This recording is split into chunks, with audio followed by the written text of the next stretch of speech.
Good snap, good hold. Kick is good. Washington wins it.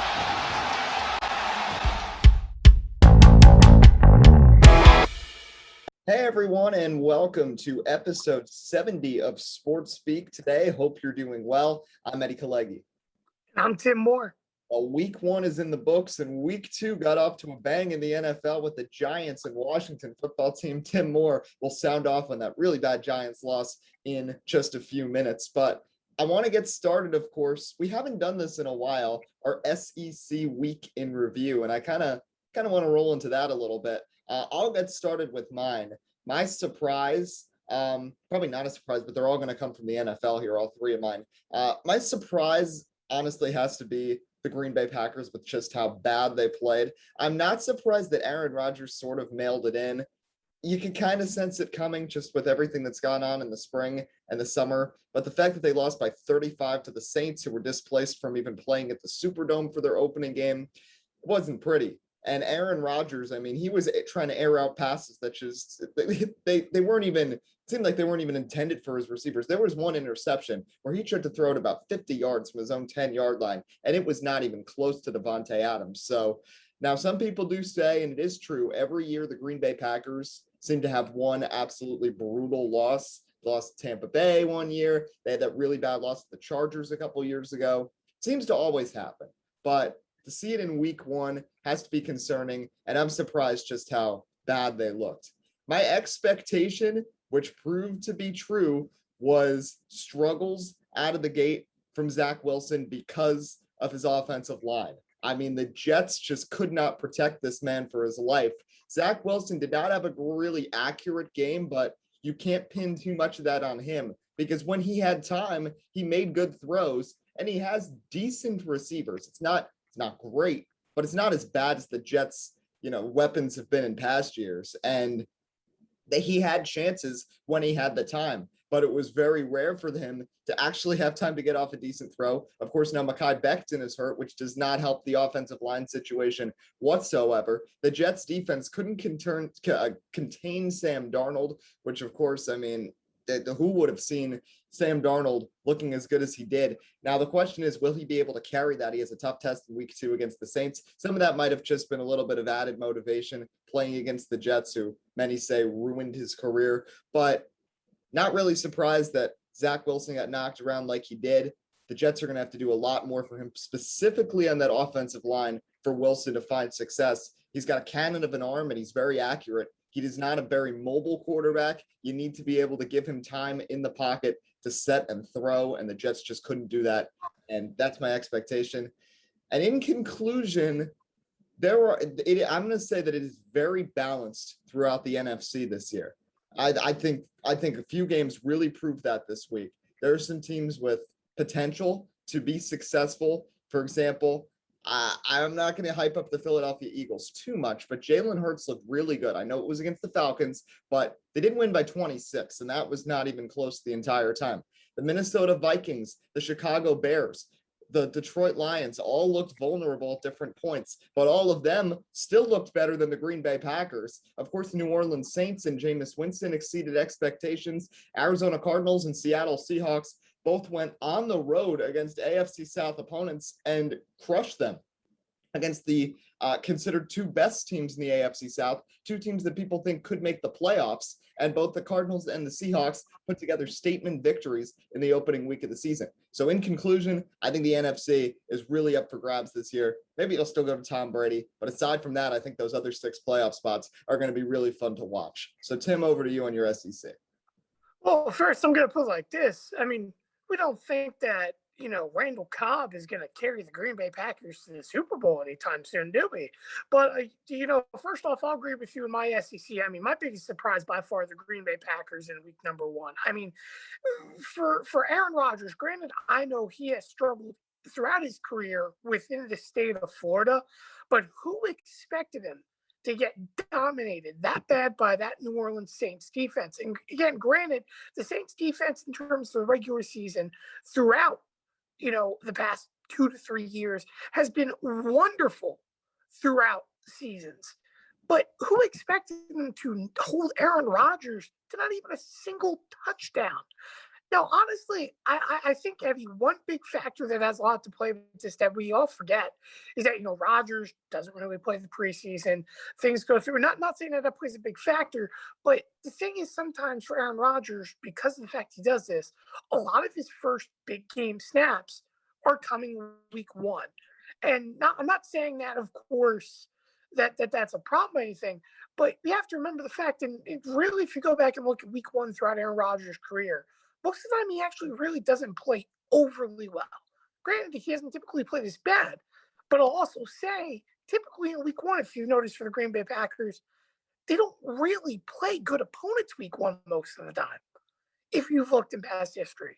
So the fact of the matter is the fact that they played the Saints week one, had a competitive, well, they weren't competitive, but a competitive matchup.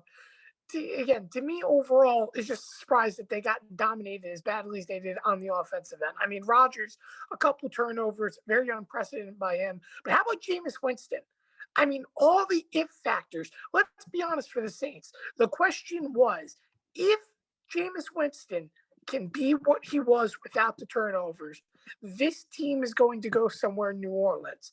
And I'll tell you what, after week one, I'm convinced that Jameis Winston is the answer for this team. Granted, Taysom Hill wasn't necessarily going to be the answer other than a unique utility player, on this roster.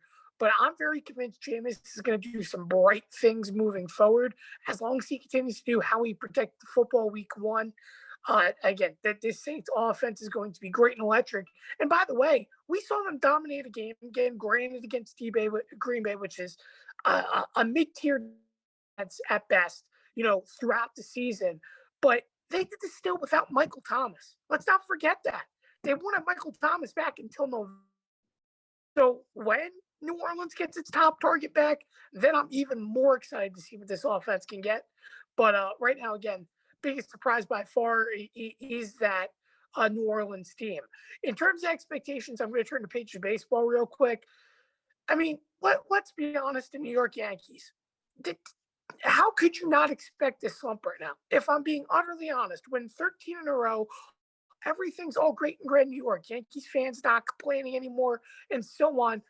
But let's have a taste of our own medicine for a moment here. This team is not as good as what it's always been put out to be. Yeah, the Yankees won 13 in a row. Yeah, they won some really tight games. They ran the bases great and so on. But listen, that's not going to win you a World Series. When you are consistently inconsistent, rather if it's hitting in big moments, rather if it's pitching in big moments, you don't deserve to be in the playoffs. After last night, the Yankees, I believe now it's a game, if not a half a game out of the wild card spot, where, of course, Toronto, who's made a late push, and let's be honest, was a team expected to be competing for an AL East title alongside the New York Yankees and the Tampa Bay Rays. They're now finding themselves in a playoff position for the first time in months. The Boston Red Sox, of course, after all their struggles, they're starting to come back to life a little bit. And granted, Boston's another team, in my opinion, that was a little bit complacent. But it all goes back to the beginning. And it pinpoints the problems the New York Yankees have when we first talked about our predictions during the preseason. For example, like the Dodgers, the Yankees simply are complacency. That is the number one problem for the Yankees and what they need to fix. Having faith via Brian Cashman that this team's just going to turn it around after a tough loss to the Rays and everything's fine, thus while your bullpen depletes around you, is absolutely okay. By what standard? Yeah, okay, you got Darren O'Day. He's already on IL. Every every signing they've made has not worked out. And then I look at a game like yesterday. Granted, he hasn't been the best, but Lucas Uecky hasn't pitched since September the 11th. He hasn't pitched in 5 days. He's not on the IL anything. And we're having Clay Holmes pitch 2 innings. Granted, I know it's against a struggling Baltimore Orioles team, but they've pitched pretty well throughout the series. Games have been to the wire, and we're trying to expand Clay Holmes 2 innings for a save, and then ultimately has a wild pitch. Now, yeah, the Yankees had opportunities to maybe capitalize and get a couple more runs on a rainy evening.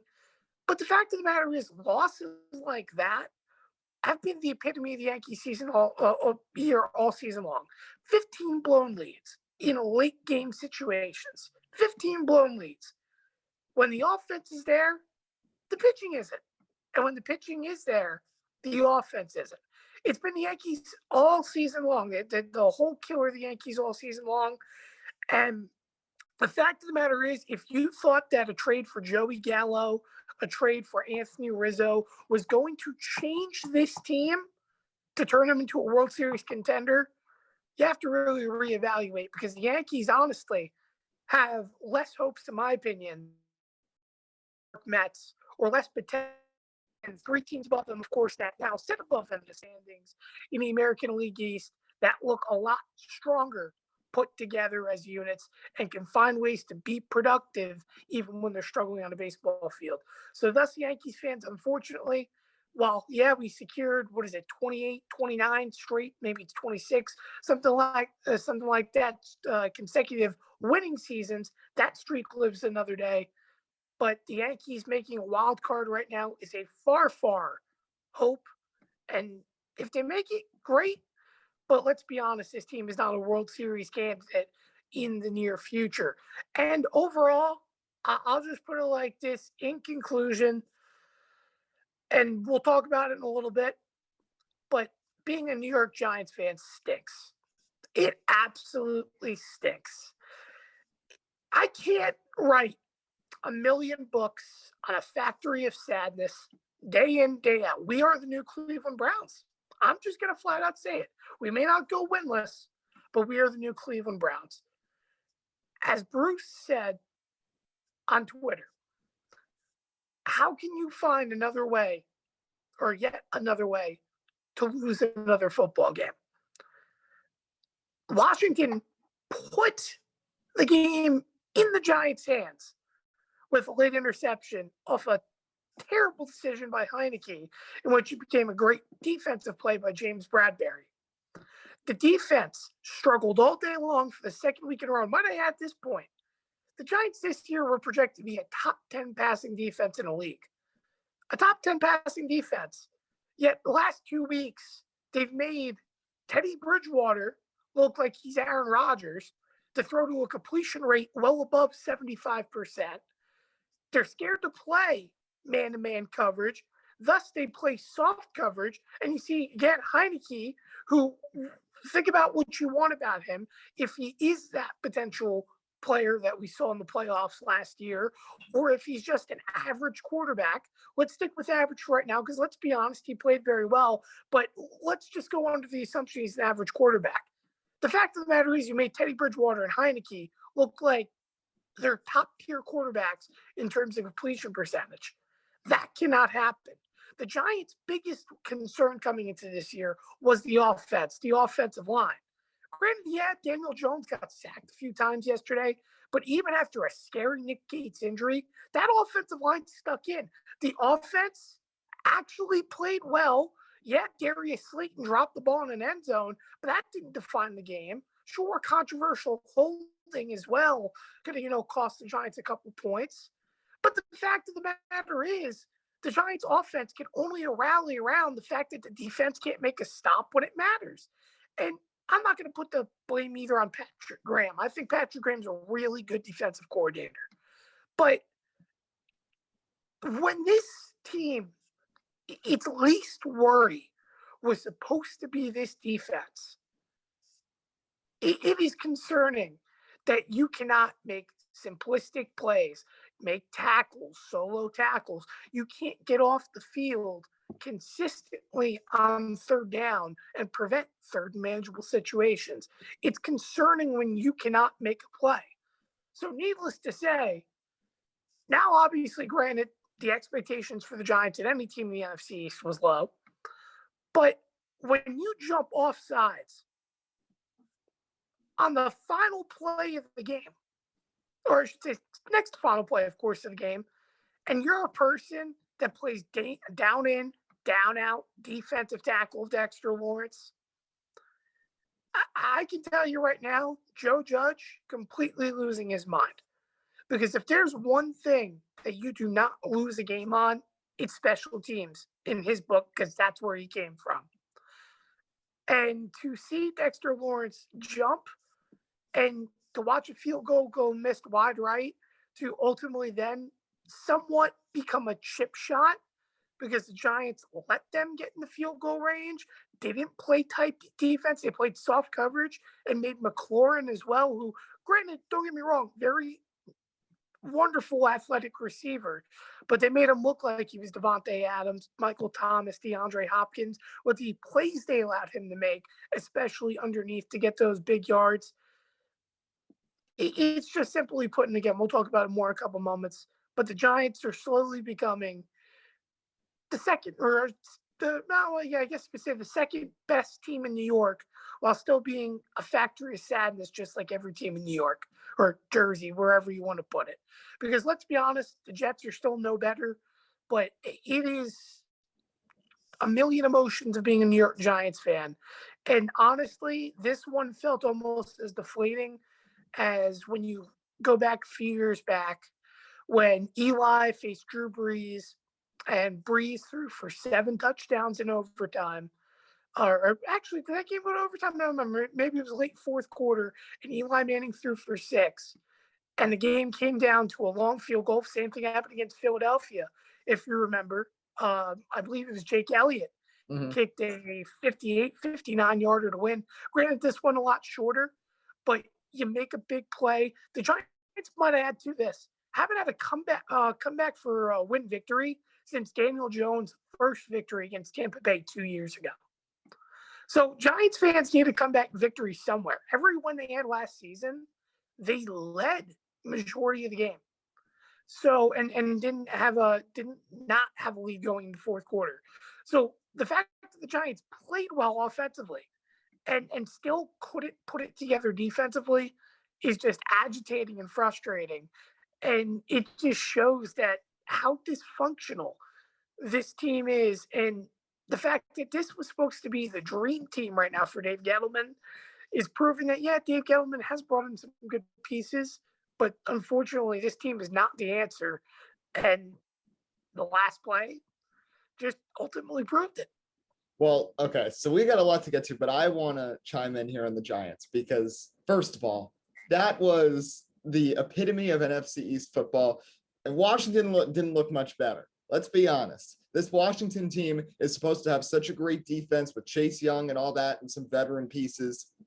I don't care what you say, Tim. The Giants have a bad offense, and they have for the last couple of years. And to allow them to even get as many points as they did and to be streaking down the field, and I know Darius Slayton dropped that ball, but to leave Darius Slayton wide open on a play like that, that is terrible coverage. Daniel Jones had that run that was called back. Saquon Barkley, still not looking even remotely close to 100%, had that 40-yard carry at one point. Like, Washington is supposed to be prided on their defense. The reason they didn't go crazy on signing a quarterback is because Ron Rivera has the philosophy that defense wins championships and that their defense can take them to the promised land.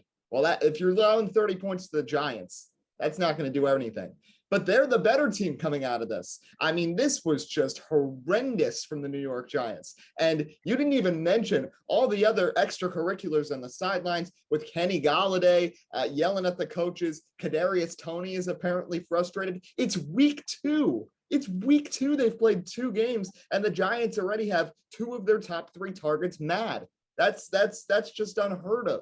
And just terrible scheming by Jason Garrett from the plays that I saw. I know the offense did come through and score occasionally, but let's be honest, in this entire Daniel Jones era, there have been so many times where the Giants will put together a good game of 20, 30 points, then they'll follow it up and be held to single digits the next week. So I don't have much faith in this offense sustaining this, and the offense was still iffy. But you took the momentum from Washington when Taylor Heineke made one of the worst throws I've seen so far this season on that pick with 2 minutes left. You have the ball at the Washington 30 after that interception with 2 minutes and 16 seconds left in the game. You have to be able to run the ball and run the clock down and get a good field goal and not leave Washington too much time. And even if you did have to give Washington some time, the defense that everybody hypes up with the Giants too needs to be able to make that stop. You cannot let a backup quarterback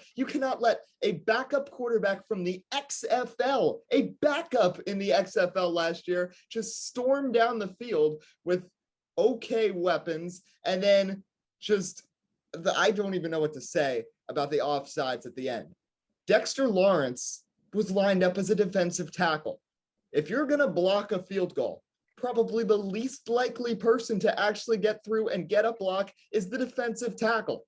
They're in charge of trying to control and create holes for a linebacker to get there, or sort of a distraction so someone can come around the edge and try to block the field goal. Dexter Lawrence was not getting his hands on that kick. When have you ever seen a nose tackle be the one to block a field goal? Like, you cannot make those kinds of mistakes. And this is just yet another terrible loss for the New York Giants. And I hate to say it because you know my feelings about the Dallas Cowboys, but the Cowboys are just looking worlds better than all three of the NFC East teams right now. I still think the Eagles win. Despite being an Eagles fan, I feel like that could have been a fluke with Jalen Hurts against the Falcons, but the Giants and Washington both looking miserable. And I don't care how many laps Joe Judge makes these players run. It's much more than that. And I've given him a lot of credit throughout the past year because I think he, in his first year, did a really good job to think about how the Giants were still in playoff contention reasonably until week 17, till my Eagles decided to start playing Nate Sudfeld and bench Jalen Hurts in the second half of the last game of the season. But you got to follow that up. As a coach, you cannot afford to go into a sophomore slump. And so far through 2 games, Joe Judge and his coordinators have not schemed either of these games well, in games where the offense this time was solid and the defense, like you said, can't hold back Teddy Bridgewater, can't hold back Taylor Heineke. How can you be expected then to contain 2 games against Jalen Hurts, 2 games against Dak Prescott? So the Giants got to get this under control and keep it from spiraling out of control. But 0-2 is a big hole, but we see them 0-2 basically every year.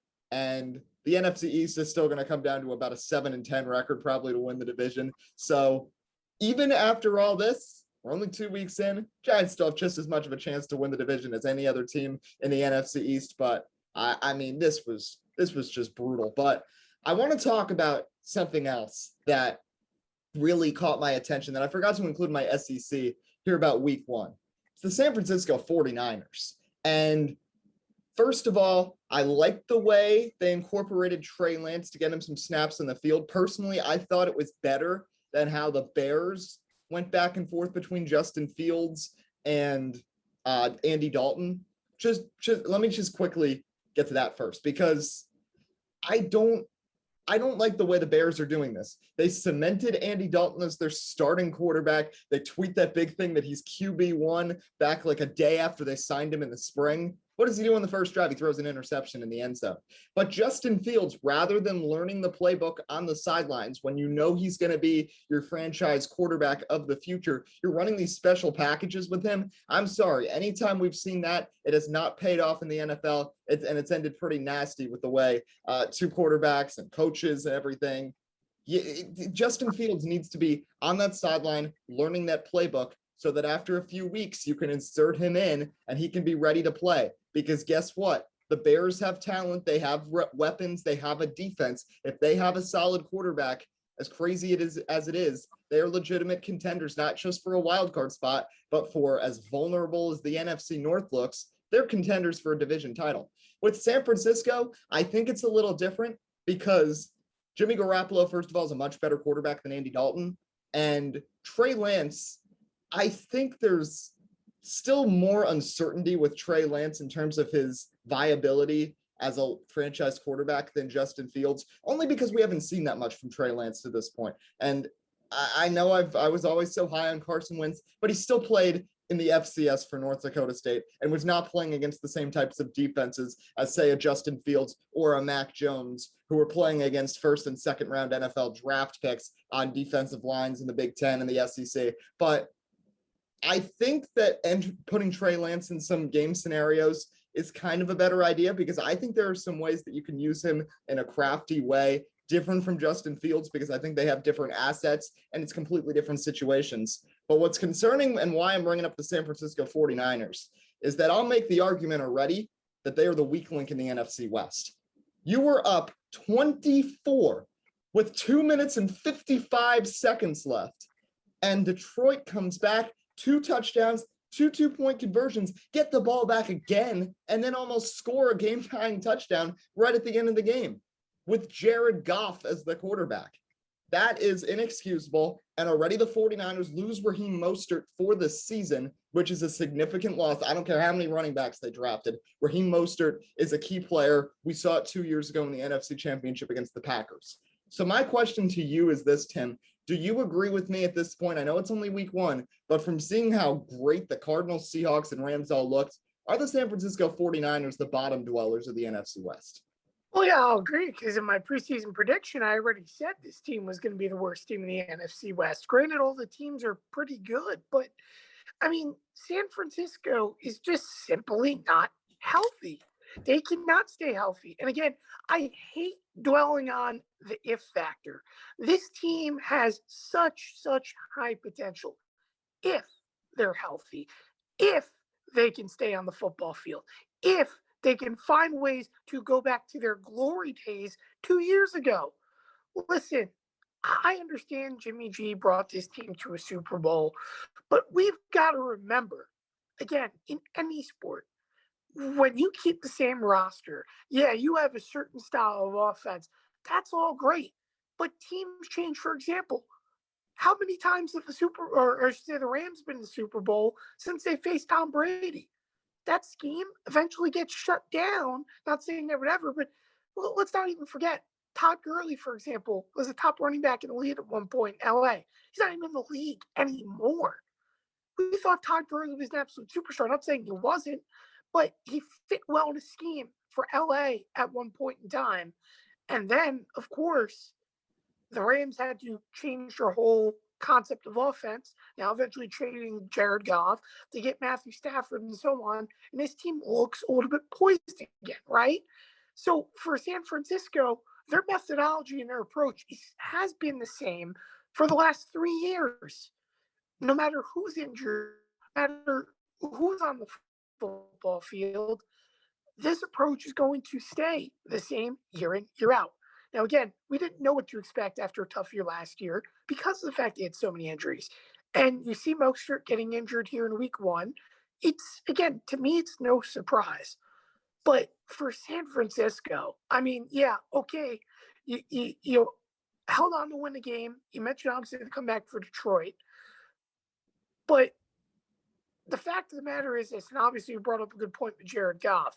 If this is what you're doing against a team that had zero expectations offensively, their only bright side may have been DeAndre Swift going into the season, that is, not throughout the game.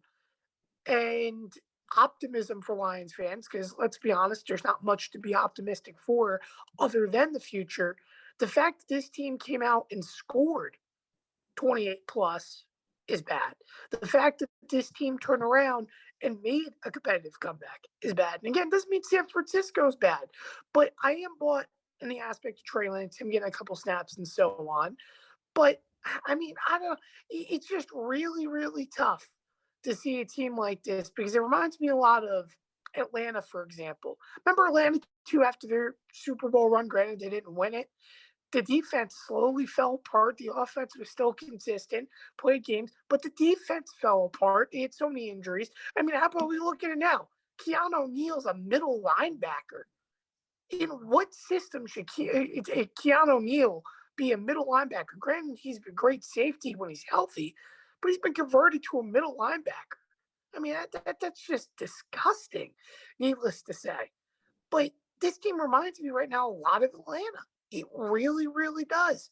And I wouldn't be surprised if we start seeing a ton of defensive injuries at this point for San Francisco. Because, I mean, again, it's a solid football team. But when you have so many ifs, let's be honest, you're not going to really live up to expectation more often than not. And that's what we're going to see right now for the 49ers, in my opinion. Again, good teams in the NFC West, but the difference is a lot of those teams don't have major ifs. The Cardinals' major if is if their defense, specifically passing, can play up the standard to keep up with that offense. The if for the Rams is Matthew Stafford really that guy that we saw he was in Detroit? Can he play top offense and have that team continue to ball in, week out? And of course, when you look at Seahawks, yeah, I guess their if too is can put it together because we know what Russell Wilson's offense is made of. And the only other if I would say is this for the Seahawks is will Russell Wilson statistically not fall apart? Granted, I know he's a big stats guy. He proved that this offseason. But will his stats not fall off after week 5 like they do every season? If that's the case, then yeah, Seattle is going to be great. So a lot less ifs when you're worrying about injuries, when you're worrying about if this team can go back to something they were 2 years ago. To me, that's just asking for too much. And to me, that's the reason why it's the most evident of why this team's the weak link in the NFC West, in my opinion, Eddie. And just one last thing. I just think it's so weird. Maybe I'm wrong, but I can't think of the last time where a team who legitimately thinks they're Super Bowl contenders are having an ongoing quarterback battle during the season, including a quarterback that led them to a Super Bowl 18 months ago. I can't think of any scenario that potentially parallels this. So I just think that this is a unique situation. Maybe San Francisco can put some wins together, but I think just like in the NFC East, where you have a situation where it's these divisional games where it's going to come down to that, everybody's going to be beating up on each other. The NFC West records are going to be significantly better, but they're going to be in the same situation where teams are going to be beating up on each other, and whoever can prevail in those games and potentially steal 1 or 2 divisional matchups on the road is going to be the one that prevails. Tim, it looked like you were going to say something. I could name one, granted, not a similar situation in regards to veteran and rookie, but the closest comparison I have for you, Brock Osweiler, Peyton Manning. If you truly think about it, granted, Peyton Manning just a little bit past his prime, dealing with the injuries and so on, was not at 100%. Of course, we know Von Miller carried the Denver Broncos to the Super Bowl and Super Bowl 50. But that is the closest comparison. Osweiler played so good, throughout the season and had a lot to prove. And that was the only team I can recall in a long, long time. Maybe, I don't know, in terms of, there was a couple of teams, obviously, the Bears made one Super Bowl, I think, recently as well, but that's a whole different situation. But when you think about it, that's the closest comparison, and that's not even a rookie and a veteran. That's just more of a backup versus starter situation. But again, yeah, this is the only team I know that has expectations of winning a Super Bowl that doesn't even know who QB1 is. And I mean, sure, you could say there's a couple other teams that, could be something questioning, who their starter is. For example, you could have said something last year with Philadelphia, even or 2 years ago, between Carson Wentz and Nick Foles. And only Nick Foles, of course, only plays well in Philadelphia. But the fact of the matter is this, is that it's just very hard to say that if you don't have a set answer on who your number one quarterback is, you're not going to be successful and be going to a Super Bowl anytime soon. Yeah, I think one other that kind of popped into my mind too is when Joe Flacco was replaced by Lamar Jackson for the playoffs. But the similarity, unlike this, with both Peyton Manning and Joe Flacco, is that they went down with injuries and those rookie quarterbacks had to step in. There's no questions about Jimmy Garoppolo's health. And in some ways, there's not that much questions about his effectiveness. It's just a situation where they drafted an elite quarterback out of college and they want to get him some action. And they think that he might be able to make their offense better. But we're going to have a lot to get to, of course, week 2 should be interesting. Chiefs and Ravens. Mahomes tries to win another battle against Lamar Jackson. That's just one of the many matchups. And of course, you can follow on Twitter at SportsSpeak Live. We'll have our weekly pick'em posted on Sunday morning. Both of us weren't great. Tim had Green Bay beating New Orleans. I somehow lost 2 of my 3 picks. So we'll see if we can get back on track for week number 2. But I want to shift gears now to baseball. And I kind of want to first circle back to one of your points that you made about the New York Yankees, because something, I don't think it's just because I'm a Mets fan. I think just as a casual baseball fan, something that I hate that people bring up is this consecutive streak of the Yankees finishing above 500, because really it doesn't matter. And I think you're in the similar boat here with me on this too. It does not matter. And honestly, I kind of think that doesn't shine that great. Let me just explain here, because sure they're getting production, but they're not entering full phase rebuilds. They never have. There have been chances where the Yankees should have 100% tried to rebuild that team and from the ground up. I think most notably around 2013, 2014, once all the players that had won all the World Series around 2000, Mariano Rivera, Derek Jeter, Jorge Posada, they all started retiring. This was an opportunity for you to break down what you had. Maybe it was a bad year or 2, but replenish that farm system even more so than you had right now. Aaron Judge and Gary Sanchez are nice, but they could have had a lot more. Specifically bring up some pitchers, because the Yankees have not had many great pitching prospects to come up in the past few years. So I think rather than spending money so you could have Kevin Youkilis and Lyle Overbay in that lineup, work more on a full-fledged rebuild. But I think the Yankees sometimes get too caught up in the pageantry of their 27 championships and wanting to always be a contender each and every year, that they're not willing to make that sacrifice and kind of mail it in for a year or 2 and fully replenish your farm system, fully replenish your roster, and have a chance to go at it with a new group. The Yankees have always had stragglers, a couple at a time. In the past, Mark Teixeira, Alex Rodriguez, both played way too long for this team and were not effective at the end of their career.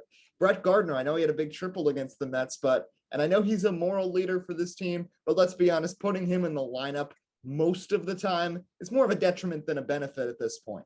And Gary Sanchez has not panned out to the defensive catcher or, frankly, the offensive catcher that the Yankees hoped for. Aaron Judge has panned out, but they have not gotten much production from these other players. And you think back to maybe the early 20 teens that potentially they could have made a deal, a couple of deals, traded away some of the older pieces on the team and added some more farm system help from teams that were contenders then and wanted an aged veteran on a roster for a playoff push. Yankees might have suffered a little bit those seasons, but they would have reaped better benefits and maybe been more prepared for these postseason series where they tend to fall apart each year. Difference this year, I don't even know if they're going to be in the playoffs because the Blue Jays are on fire. Boston has still somehow stayed afloat despite them kind of falling apart since the All-Star break. Seattle is having a miraculous season. Oakland is always contenders. This wild card race, Tim, I mean, this is going to be great over these last 2 weeks or so, because I mean, the divisions are pretty settled for the most part, but unlike the past few years, we have a really good wild card battle in both the American League and the National League. But I just think that the Yankees wanting to live up to the hype of being such an amazing franchise and always winning 85, 90 games has actually hurt them in the long run, because they've been too focused on being contenders each and every year to actually take the time and rebuild. Because think about other major sports. Think about the Lakers and the Nets, for example, in the NBA. How bad they were just a few years ago. Or think about the Cavs and the Warriors, just before they became what they were. Golden State was winning 25, 30 games a season, and Steph Curry was really the only notable piece. Before LeBron came over to the Cleveland Cavaliers, they had a terrible stretch, but they were winning 15 games a season. And what did they do? They drafted Kyrie Irving, number 1. They drafted Tristan Thompson. They drafted Andrew Wiggins, traded him for Kevin Love. Then they signed LeBron James. You've got a big 3, a deep team. You win a championship, go to the finals 4 years in a row. Like that's what the Yankees have to do. And I know baseball's a little different. It's not like the draft instantly reaps benefits. And often, as we've seen, top draft picks don't really pan out as they come through the farm system. But I think the Yankees need to kind of reassess their identity here, because what they have right now is simply not working and is not going to beat a Houston Astros team or a Tampa Bay Rays team. The pitching staff, first of all, the bullpen is untrustworthy. I mean, that's been known since day one, and you've brought it up so many times. The rotation isn't terrible, but they don't have much depth when injuries happen, and they have pretty frequently throughout the season. And the offense, I don't care that they won 13 games in a row. You can't be scoring 2 or 3 runs in Camden Yards. I mean, Baltimore is terrible. You've got to, in past years when the Yankees were better, they'd be putting up double digits every game. Gleyber Torres would hit 2 home runs every time they were in Camden Yards. And most importantly, you've got to beat the Baltimore Orioles. I mean, the Rays won 18 of 19 against the O's this season. The Yankees still beat them more than they lost, but you got to do that. You got to take advantage when you're at home as well. But I think there are some serious situations here with the Yankees that show that this team, I'm not saying that they need to just break everything down and go into a rebuild, because there's too much talent on that roster to do so. But I think there are changes that can definitely be made moving forwards. And one last thing on the Yankees, Aaron Boone is not the answer as the manager. I expect both New York managers, Aaron Boone and Luis Rojas, to get canned this fall. And I really wouldn't be surprised if that happened. But I just wanted to say that about the Yankees. But one more quick thing, and then I'm going to turn it to you, about the Mets and the Phillies. Because the Atlanta Braves, despite everything, despite Ronald Acuna being out, Mike Soroka being out, Ozzie Albies being hurt, despite all that, they've still prevailed against the Mets and the Phillies. Because the Mets and the Phillies, with their roster makeup, with their leadership, with the disarray that both these teams tend to have, just can't escape mediocrity. I mean, how many years in a row do we talk about the Phillies being right around the 500 mark? How many years in a row now do the Mets come into the season, have high expectations, usually live up to those expectations through the first 2 months or so, then get injuries, get all kinds of off the field distractions, fall apart, fall towards the rear of the division, then come up on a run in September, play well in the month of September, but it's too little too late. It's a broken record at this point, and it shows that the Atlanta Braves are still the best team in the NL East. I remember all the way at the beginning of the season, I thought it was going to be neck and neck between the Braves and the Mets. And for the most part, it was, until the Mets had injuries, stopped hitting. And the Phillies, I mean, they inserted themselves into the battle. They had the lead for about a week in the division around August 1st. And then they can't beat the Arizona Diamondbacks. The Philadelphia Phillies cannot beat bad teams. So the Mets and the Phillies are just trapped in mediocrity, and the Yankees need to make some changes, and they've got to be willing to have a mediocre year to reap the benefits in the future. That's my points there. Well, I'll start with the Mets situation. Of course, the fact of the matter is there was heavy expectations for this Mets team going into this season. Yeah, I understand the fact that they didn't necessarily seal the top free agents that this team desired and wanted. But I guess you could say to an extent, ultimately not getting Trevor Bauer, for example, ultimately did work out for the Mets when you think about it. Because obviously, what is Trevor Bauer doing right now? Not playing on a baseball field and dealing with, a couple controversies.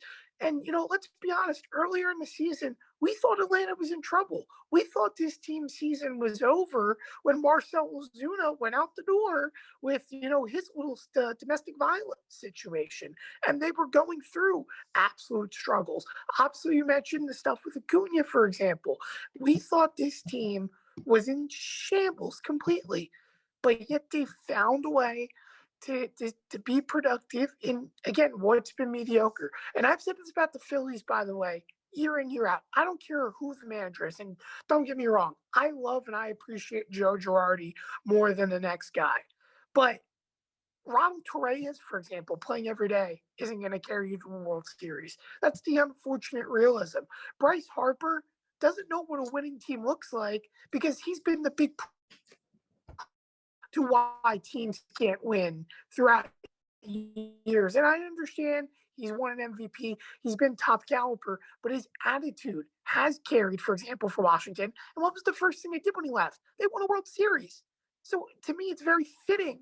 Yeah, you have a great stat taker of Bryce Harper on your team, but you don't have much to look for. Remember when Aaron Nola was supposed to be a Cy Young candidate?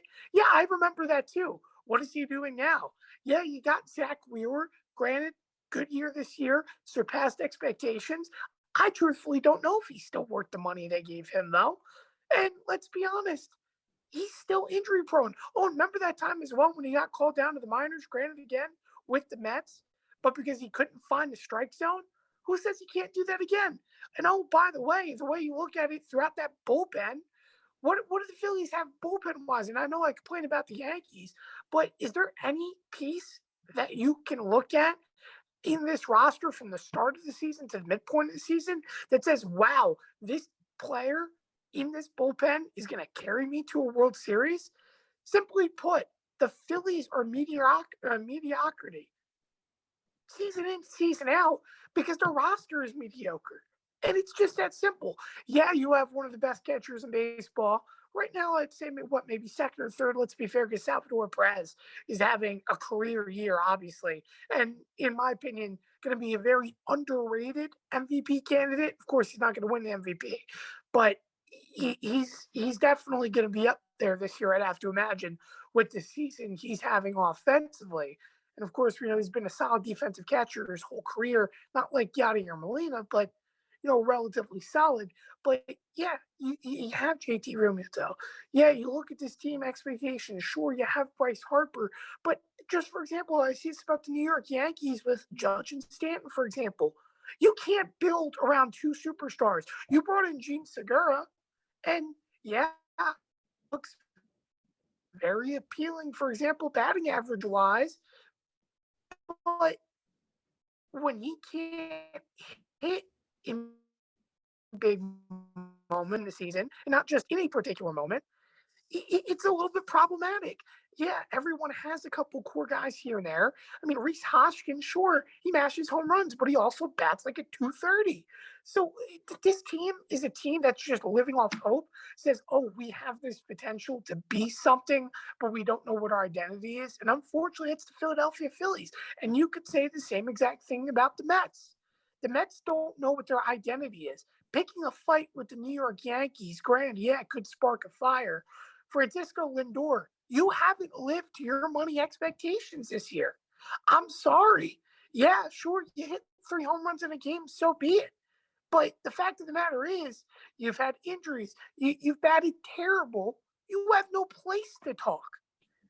Javier Baez, you just had your own fan base down your throat because when we don't play well, the fans are angry, so thus boo the fans.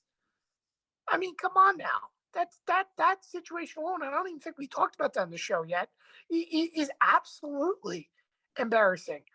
Dom Smith, in my opinion, hasn't played up to what his expectations, for example, were expected to be this season overall. And the outfield. I mean, Kevin Pillar, sure, I guess you could say he's been a good addition. Who else? What, Jonathan VR, is it? VR's had a good year. I'll say that. VR's had a good year. I'm saying VR's had a good year as well. But for example, Pete Alonso, I predicted him this year as the MVP. I thought he was going to mash. And granted, yeah, he has mashed a good amount of home runs, but I expected a massive average increase. Jeff McNeil, I expected him to be a key contributor in an offense that was expected to be yet again the top in baseball like they were last year in terms of batting average. But yet they played down the standard. And people were going to say, oh, well, there's some good pitching teams in the NL East.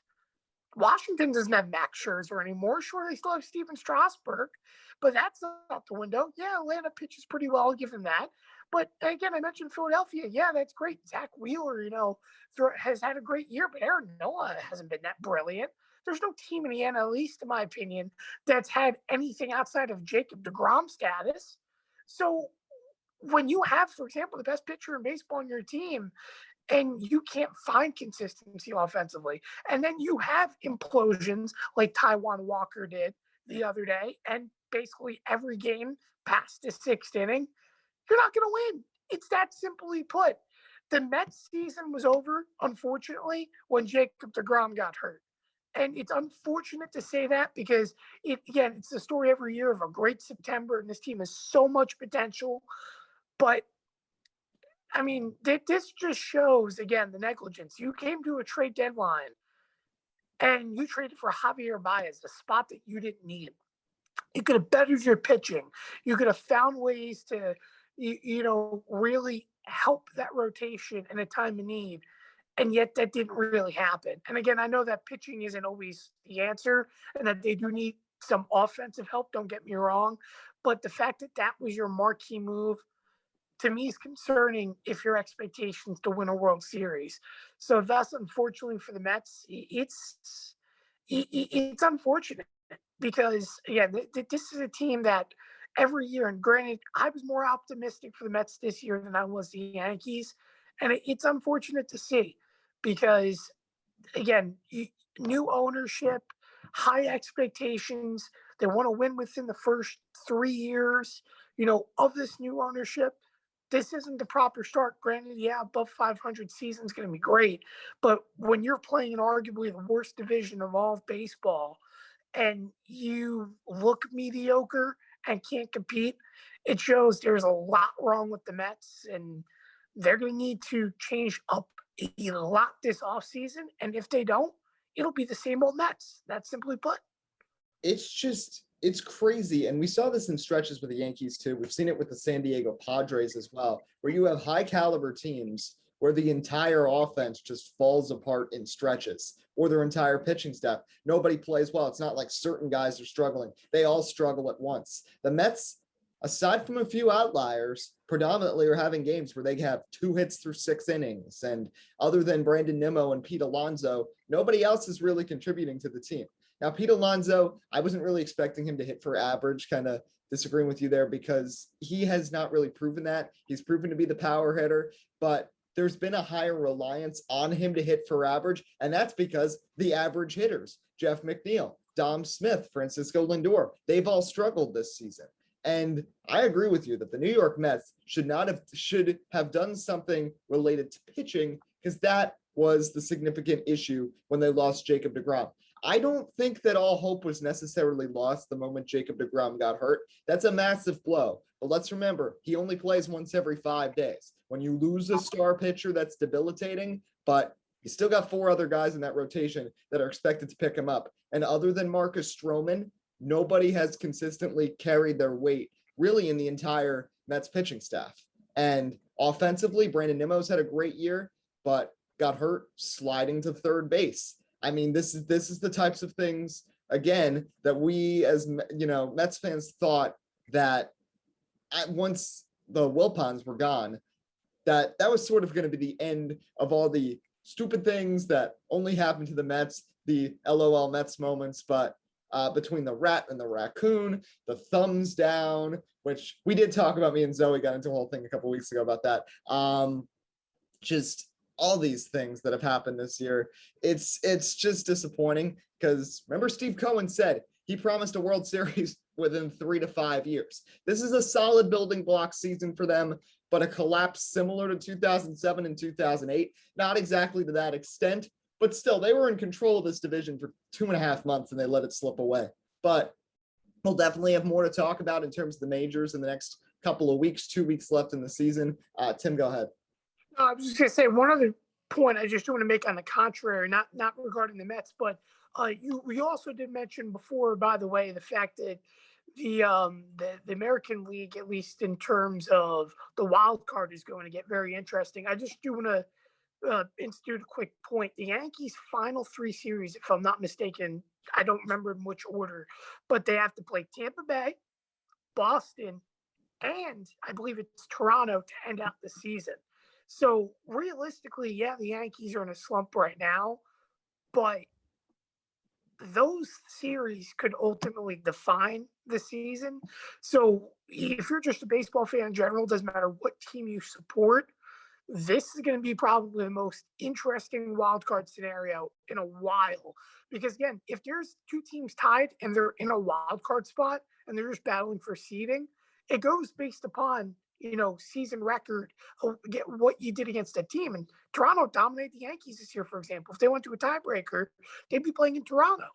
But if it comes down to a tiebreaker for the final play-in spot, then we play game 163.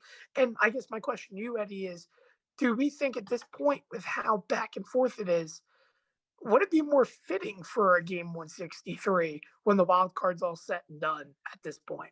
Well, I think so, because I mean, there's 5 teams with a legitimate shot at the wild card positions, which is something we haven't been able to say in quite a long time. And it's crazy. I know how bunched up it was last year, but that was also in a 60-game season. There wasn't much time for really deviation from from everything. But 162 games to have everybody so packed together, especially 3 teams from the same division, is wild. And I think it's very possible that we see that. And I think it is pretty fitting if we do see that.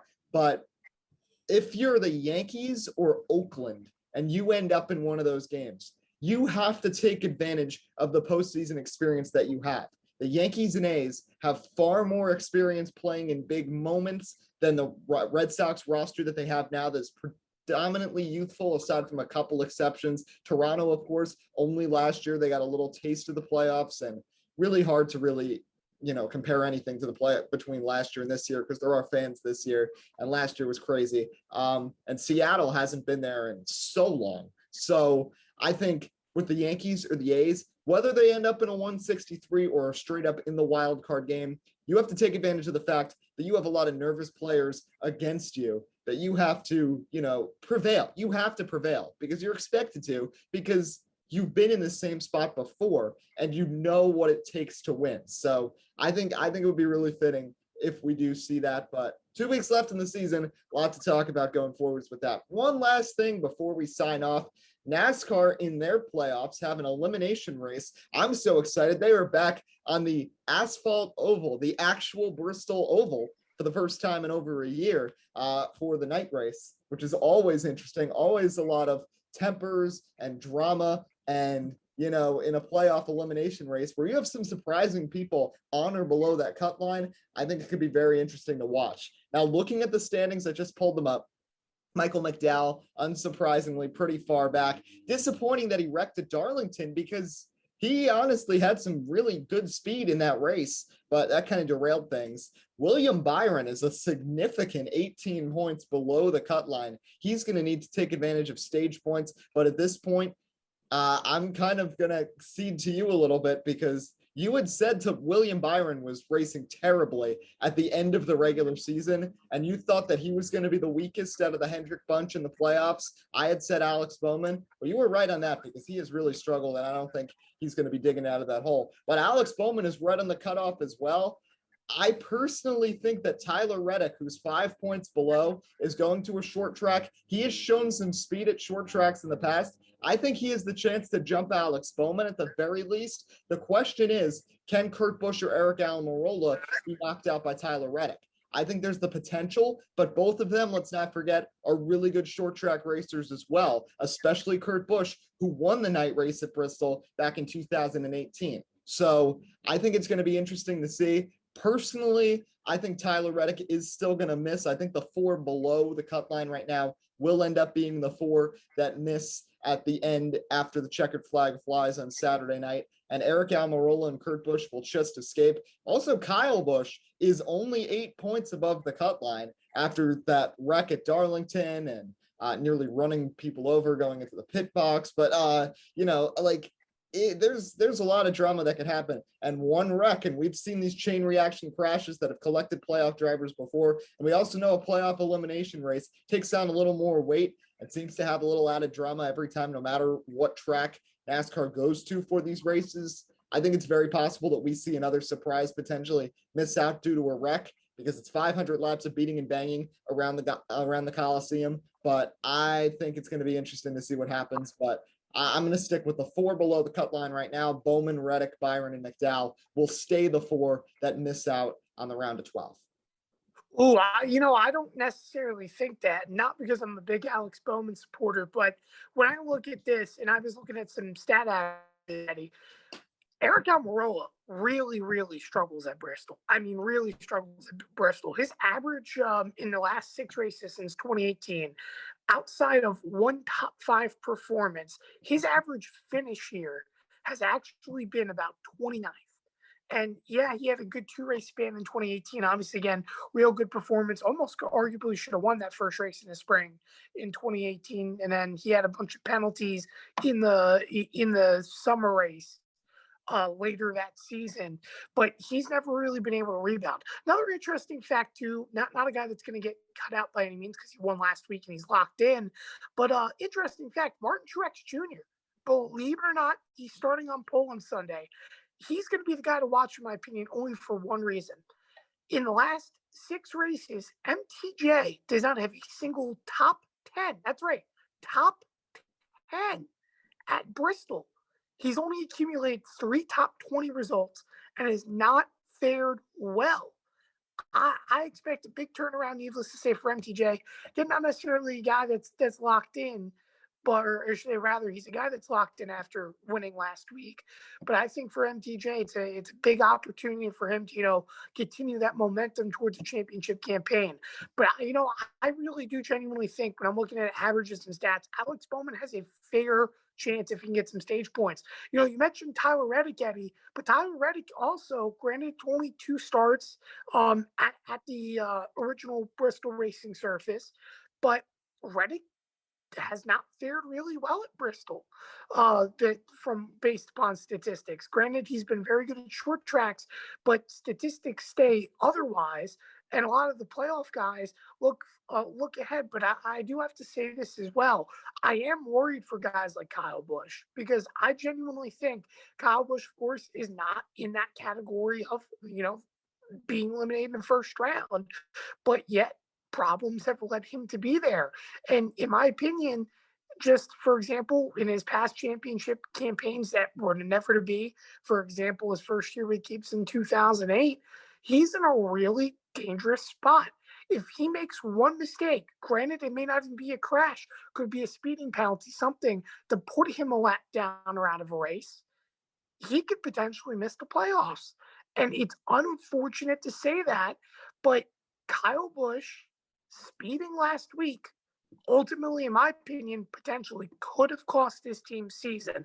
The fact that they're still in the playoffs and finding ways to compete is good, but after crashing in Darlington, after making a mistake at Richmond, this team, theoretically speaking, granted they got carried by bonus points, should not be standing in an opportunity where they're above the cut line to this point.